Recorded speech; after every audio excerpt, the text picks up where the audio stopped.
நியூசிலாந்தில் உள்ள Christ search நகரில் ஹாக்லோ பூங்கா அருகே மஸ்ஜித் அல் நூர் என்ற புகழ்பெற்ற மசூதி உள்ளது.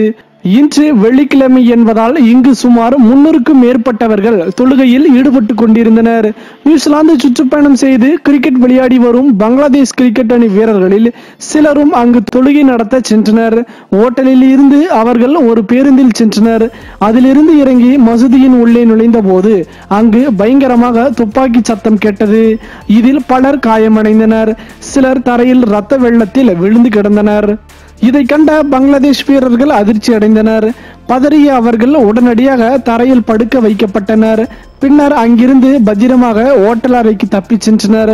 துப்பாக்கி சூடு தொடர்ந்து நடந்து கொண்டிருந்தது. அந்த பகுதியை போலீசார் சுற்றி வளைத்துள்ளனர்.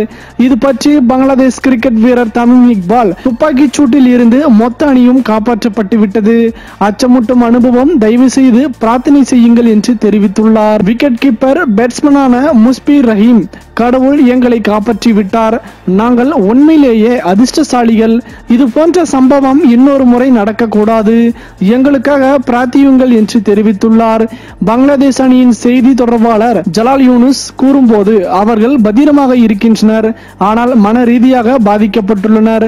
ஓட்டலில் இருந்து வேறு எங்கும் செல்ல வேண்டாம் என்று அவர்களை கேட்டுக்கொண்டுள்ளோம் என்று தெரிவித்தார். இந்த சம்பவத்தில் சுமார் 6 பேர் உயிரிழந்திருப்பதாகவும் ஏராளமானோர் காயமடைந்திருப்பதாகவும் கூறப்படுகிறது. இந்த சம்பவம் அங்கு பரபரப்பை ஏற்படுத்தியுள்ளது. இதற்கிடையே பங்களாதேஷ் மற்றும் நியூசிலாந்து அணிகளுக்கு இடையேயான 3வது டெஸ்ட் போட்டி நாளை நடப்பதாக இருந்தது. இந்த போட்டி நடக்குமா என்ற சந்தேகம் எழுந்துள்ளது. மேலும் இது போன்ற சுவாரஸ்யமான செய்திகளை உடனுக்குடன் தெரிந்து கொள்ள தமிழ் சேரை சேனலை சப்ஸ்கிரைப் பண்ணுங்க. மறக்காம பெல் ஐக்கானை கிளிக் பண்ணுங்க.